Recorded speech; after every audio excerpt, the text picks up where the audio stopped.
Hi everyone, मैं रोहन यादव आप सभी का एक बार फिर से अपने यूट्यूब चैनल पर स्वागत करता हूं। जैसा कि आप सभी लोगों को पता है कि मैं अपने यूट्यूब चैनल पर समाज कार्य के संबंध में संपूर्ण जानकारी प्रोवाइड कराता हूं।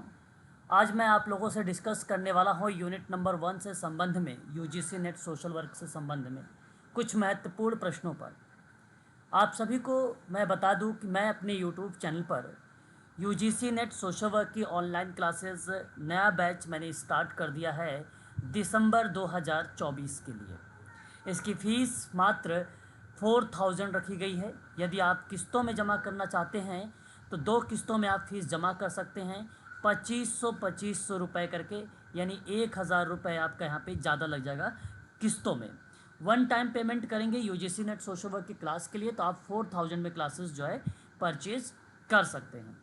साथ ही साथ मैं आपको बता दूं कि DSSB सोशल वेलफेयर ऑफिसर की भी मैं आप लोगों के लिए ऑनलाइन क्लासेस प्रोवाइड कराता हूं। इस समय मैं आप लोगों से प्रैक्टिस और क्रिमिनोलॉजी के संबंध में आप लोगों से बातचीत कर रहा हूं।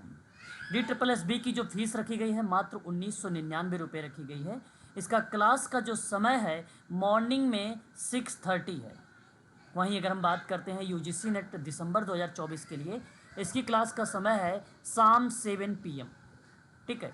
और एमपी सेट की भी ऑनलाइन क्लासेस मैं स्टार्ट कर चुका हूं और यूनिट नंबर 1 चल रहा है। इस क्लास का जो समय तक निर्धारित किया गया है मॉर्निंग में 9 AM स्टार्ट किया गया है, यानी सुबह 9 बजे एमपी सेट की क्लास, फिर शाम को 7 बजे यूजीसी नेट सोशल वर्क की क्लास, और मॉर्निंग में अर्ली मॉर्निंग 6:30 बजे आप लोगों की क्लास DSSB की क्लासेस है, मात्र 1999 रुपये है।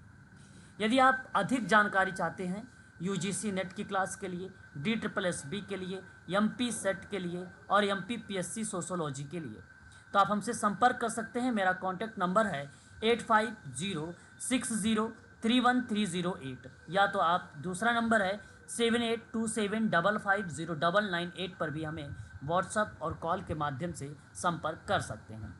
चलिए, मैं आप लोगों से बातचीत करने वाला हूं इस समय समाज कार्य के अंतर्गत कुछ महत्वपूर्ण प्रश्नों पर। हालांकि मैंने आपको पहले भी बता दिया है कि मैं आप लोगों से डिस्कस कर रहा हूं समाज कार्य की प्रकृति और इसके विकास के अंतर्गत यूनिट नंबर 1 में एक लास्ट पॉइंट मिलता है आपका, विविध परिवेश में समाज कार्य अभ्यास। उन्हीं के परिप्रेक्ष्य में मैं आप लोगों के सामने कुछ महत्वपूर्ण प्रश्नों पर बातचीत करूंगा। वीडियो को अंत तक देखिएगा। आप सभी लोगों को बता दूं कि ये प्रश्न जो 21 अगस्त से 4 सितंबर के बीच में जो एग्ज़ाम होने वाला है यूजीसी नेट सोशल वर्क का, वहाँ पर भी ऐसे प्रश्न आपको देखने को मिल सकते हैं। साथ ही साथ दिसंबर 2024 में भी आप लोगों को ऐसे प्रश्न मिल सकते हैं। तो प्रश्न कहता है कि महिला उद्यमियों को समर्थन देने के लिए महिला एवं बाल विकास मंत्रालय के द्वारा शुरू किए गए थे ऑनलाइन प्लेटफॉर्म का नाम क्या था? पहला ऑप्शन डिजिटल इंडिया, दूसरा ऑप्शन महिला ई हॉट, तीसरा ऑप्शन वन स्टॉप सेंटर योजना, और चौथा यानी ऑप्शन नंबर डी उपरोक्त में से कोई नहीं। इस प्रश्न का सही विकल्प क्या होगा आप लोगों को बताना है। आप सभी लोग कमेंट के माध्यम से भी मुझे बता सकते हैं कि कितने प्रश्न इस वीडियोस में आप लोगों के सही गए हैं। तो ध्यान से सुनिएगा, इस प्रश्न का सही जवाब बेसिकली ऑप्शन नंबर बी होगा, महिला ई हॉट होगा। महिला उद्यमियों को समर्थन देने के लिए 7 मार्च, ध्यान रखिएगा, 7 मार्च 2016 को महिला एवं बाल विकास मंत्रालय द्वारा महिला ई हॉट योजना शुरू की गई थी। यह मूल रूप से एक प्रत्यक्ष ऑनलाइन मार्केटिंग प्लेटफॉर्म है। आप सभी लोगों को ध्यान रखना है, इस प्रश्न का सही जवाब ऑप्शन नंबर जो जाएगा वो बी ऑप्शन आपका करेक्ट माना जाएगा। अगले सवाल की तरफ रुख करते हैं। केंद्रीय समाज कल्याण बोर्ड की स्थापना डैश। आप सभी के सामने दूसरा सवाल ये है, आप सबको भली भांति तरीके से पता होगा कि 12 अगस्त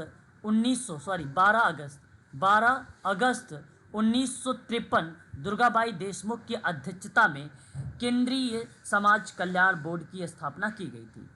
भारत सरकार का एक प्रस्ताव के द्वारा इसकी स्थापना हुई है। सही जवाब ऑप्शन नंबर अगेन आपका बी करेक्ट माना जाएगा। ये सभी प्रश्न आगामी परीक्षा यूजीसी नेट की होने वाली है, DSSB की होने वाली है और एमपी सेट सोशोलॉजी का भी होने वाला है। आप सभी को ऐसे प्रश्न देखने को मिल सकते हैं परीक्षा में। क्वेश्चन नंबर नेक्स्ट कहता है आपके सामने कि महिला हेल्पलाइन योजना कब शुरू की गई थी। 4 ऑप्शन आपके सामने दिया गया है। महिला हेल्पलाइन योजना 1 अप्रैल 2015 से स्टार्ट किया गया था, अतः आप विकल्प बी का चुनाव करें। 2015 इज द राइट आंसर होगा आपका। बात करते हैं क्वेश्चन नंबर नेक्स्ट। अगला सवाल आपके सामने कहता है कि निम्नलिखित में से कौन सी योजना बेसिकली लड़कियों को शिक्षा और उनके कल्याण प्रदान करती है। निम्नलिखित में से कौन सी योजना लड़कियों को शिक्षा और उनके कल्याण प्रदान करती है या उनसे संबंधित है। आपके सामने ये सवाल है और इस सवाल का सही ऑप्शन जो होगा वह ऑप्शन नंबर डी होगा। बेटी बचाओ बेटी पढ़ाओ योजना लड़कियों को शिक्षा और उनके कल्याण प्रदान करती है और 22 जनवरी 2015 को ये योजना बेसिकली शुभारंभ किया गया। आप ये कह सकते हैं इसको स्टार्ट किया गया। आगे बात करते हैं क्वेश्चन नंबर नेक्स्ट। कहता है कि कौन सी योजना है जो तस्करी की रोकथाम में मदद करती है और महिलाओं के बचाव, पुनर्वास, पुनः एकीकरण और प्रत्यावर्तन के लिए सहायता प्रदान करती है। पहला है उज्ज्वला योजना, फिर उसके बाद स्टेप STEP योजना, एक प्रिदर्श जैसे अगर हम लोग इसको बोलते हैं प्रिदर्शनीय योजना करके, और एक ऑप्शन में आता है आपका DWCRA। सही ऑप्शन का आपका चुनाव करना है। देखिए इन सभी योजनाओं के संबंध में, महिलाओं के संबंध में, बच्चों के संबंध में, युवा के संबंध में, वृद्धों के संबंध में आप लोगों की क्लास आज शाम को 7 बजे से स्टार्ट होगी। 7 से 8 प्लस हो सकता है आज की क्लास में। मैंने 125 पेज की PDF आप लोगों के लिए बना दिया है। यूनिट नंबर फर्स्ट के अंतर्गत आज आप लोगों की एक विविध परिवेश के एक लास्ट पॉइंट है, उस पर हम लोग विचार विमर्श करने वाले हैं। तत्पश्चात मैं आप लोगों से समाज कार्य के इतिहास पर बात करने वाला हूं और उसके बाद इसी सप्ताह में आपका UGC नेट सोशल वर्क का यूनिट नंबर फर्स्ट समाप्त हो जाएगा। उसके बाद हम लोग यूनिट नंबर सेकंड पर बातचीत करने वाले हैं। तो मैं आप लोगों से यहाँ पर बता सकता हूँ कि उज्ज्वला योजना तस्करी रोकथाम और तस्करी और वाणिज्य यौन शोषण के पीड़ितों के बचाव, पुनर्वास और पुनः एकीकरण के लिए एक व्यापक योजना है जो 2007 में स्टार्ट की गई थी। सही विकल्प आपका ऑप्शन नंबर ए है। बात करेंगे नेक्स्ट सवाल पर। महिलाओं के लिए प्रशिक्षण और रोजगार कार्यक्रम का समर्थन किया गया था, या आप ऐसा कह लीजिए कि रोजगार कार्यक्रम का समर्थन योजना है डैश दिया गया है। पहला है स्वाधार, स्टेप, नारी शक्ति पुरस्कार और RMK। देखिए मैं आपको बता दूं इन सभी योजनाओं को मैंने PDF में मेंशन किया, पूरा ब्रीफ में मिलेगा आप सभी को। क्वेश्चन नंबर आपके सामने यहाँ पे प्रस्तुत है 6 नंबर का, और सही जवाब देखो स्टेप योजना है।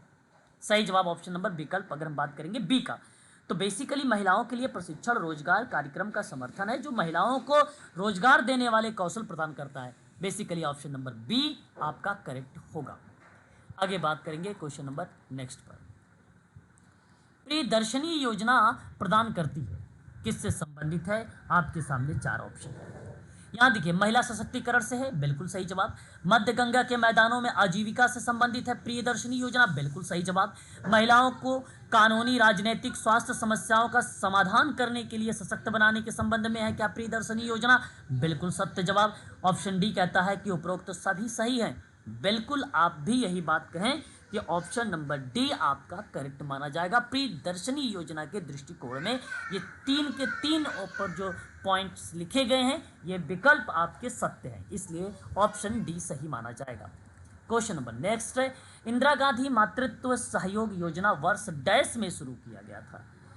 क्वेश्चन नंबर 8 है। देखिए मैं आपको बता दूं कि इंदिरा गांधी मातृत्व सहयोग योजना वर्ष 2010 में शुरू की गई थी, और मैं आपको ये बताना उचित समझूंगा यहाँ पे कि यह भारत सरकार की एक सशर्त मातृत्व लाभ योजना से संबंधित थी, और सही विकल्प आपका ऑप्शन नंबर बी माना जाएगा। वही बात करते हैं क्वेश्चन नंबर नेक्स्ट, महिलाओं के सशक्तिकरण के लिए राष्ट्रीय मिशन कब शुरू किया गया? ये भी PDF में आज की क्लास में मेंशन किया गया है। आपको मैं बता दूं महिलाओं को समग्र रूप से सशक्त बनाने के लिए, महिलाओं के सशक्तिकरण के लिए राष्ट्रीय मिशन 15 अगस्त 2011 यानी 15 अगस्त 2011 को ये स्टार्ट हुआ यानी शुरू किया गया। विकल्प आपका यहाँ पर बी वाला सही माना जाएगा। क्वेश्चन नंबर नेक्स्ट कहता है आपसे कि कौन सी योजना ग्रामीण महिलाओं के सशक्तिकरण के लिए छात्र स्वयं सेवकों की भागीदारी के माध्यम से सामुदायिक भागीदारी को बढ़ावा देती है। मैं आप लोगों से कहूँगा कि इस योजना के अंतर्गत आप सभी लोग जब भी बात ध्यान रखेंगे तो वो सामुदायिक के भागीदारी के पार्टिसिपेशन में आप बढ़ावा के परिप्रेक्ष्य में। तो मेरा कहने का आशय ये है कि सशक्तिकरण के लिए छात्र स्वयं सेवकों की भागीदारी के माध्यम से सामुदायिक भागीदारी को बढ़ावा दिया गया, तो प्रधानमंत्री महिला शक्ति केंद्र योजना रही है। ठीक है, और योजना बेसिकली ये ग्रामीण महिलाओं के सशक्तिकरण के लिए थी, छात्र स्वयं सेवकों की भागीदारी के माध्यम से सामुदायिक भागीदारी को बढ़ावा देने के संबंध में थी। और ये भारत सरकार की योजना है जो विभिन्न क्षेत्रों में महिलाओं के सशक्तिकरण में काम करती है। सही विकल्प ऑप्शन नंबर आपका सी करेक्ट माना जाएगा, अतः आप कहेंगे कि विकल्प सी सही होगा। अब देखिए यहाँ पर मैंने आप सभी लोगों के सामने ये उत्तरमाला आप सबके सामने नीचे मेंशन कर रखा है कि 7 मार्च 2016 को महिला एवं बाल विकास मंत्रालय के द्वारा महिला ई हार्ट योजना जो है शुरू की गई थी। ये आपको ईजिली पीडीएफ में आप लोगों को प्रोवाइड करा दूंगा आपके व्हाट्सएप ग्रुप में, जो बच्चे पेड वाले ग्रुप है उसी ग्रुप में आप लोगों को ये पीडीएफ जाएगी। ठीक है, तो मेरे पास आप सभी लोगों को बता दूं कि इस समय यूजीसी नेट की ऑनलाइन क्लासेस चला रहा हूँ सोशल वर्क की, जो बेसिकली जिसका एग्ज़ाम अगस्त और सितंबर में होने की चांसेस बताया जा रहा है। जो पेपर पेन के माध्यम से ऑफलाइन पेपर हुआ था वो पेपर कैंसिल हो गया था, तो 21 अगस्त से शुरू हो रहा है, 4 सितंबर तक ही पेपर चलेगा। तो उसी एक डेट में आपका सोशल वर्क का पेपर भी होगा और ये प्रश्न जो है आपको वहाँ पे देखने को मिल सकते हैं। वहीं अगर मैं बात करता हूं तो यूजीसी नेट दिसंबर के लिए भी मैंने ऑनलाइन क्लासेस स्टार्ट कर दिया। कारण ये है कि सिलेबस बड़ा है, 10 यूनिट पढ़ना है, पूरे ब्रीफ में हम क्लासेस आपको प्रोवाइड कराते हैं और पूरे कंटेंट प्रोवाइड कराते हैं। इस वजह से मुझे ये क्लासेस जल्द ही स्टार्ट करनी पड़ गई। साथ ही साथ मैं आपको एक बात और बता दूं कि DSSB सोशल वेलफेयर ऑफिसर की भी ऑनलाइन क्लासेस स्टार्ट करता हूँ मैं आप लोगों के लिए, जहाँ पर मैं आप लोगों को इस समय अपराध शास्त्र के बारे में बातचीत कर रहा हूँ। ठीक है, और आपको बता दूं कि एमपी सेट सोशलॉजी की ये मैं बात करता हूं, सोशोलॉजी की, जिनका एग्जाम 15 दिसंबर 2024 को है। ठीक है, इनका क्लास स्टार्ट हो चुका है, यूनिट नंबर फर्स्ट इस में चल रही है, सेकंड पॉइंट पर हम लोग विचार विमर्श करने वाले हैं जल्द ही। ठीक है, बाकी क्लास का जो मेरा शेड्यूल है, एक क्लास चलती है DSSB की मॉर्निंग में 6:30 बजे से, एमपी सेट और MPPSC की जो सोशोलॉजी की क्लास है वो मॉर्निंग में 9 AM चलती है, और जो UGC net social work class होती है वो शाम को ही चलती है। उसके समय सारणी में कोई परिवर्तन नहीं होगा। शाम की क्लास है 7 to 8 PM। ठीक है, अधिक जानकारी के लिए डिस्क्रिप्शन में जाएंगे तो आपको वहाँ पे मेरा नंबर भी मिल जाएगा, या तो आप मेरा नंबर यहाँ से भी नोट कर सकते हैं। आप सभी लोग, मेरा नंबर है 8506031308। और मेरा एक नंबर और है, यदि आपका इस नंबर पे संपर्क नहीं हो पा रहा मुझसे तो आप मुझसे इस नंबर पर भी संपर्क कर सकते हैं 7827550998 पर। ठीक है, आज के लिए बस इतना ही।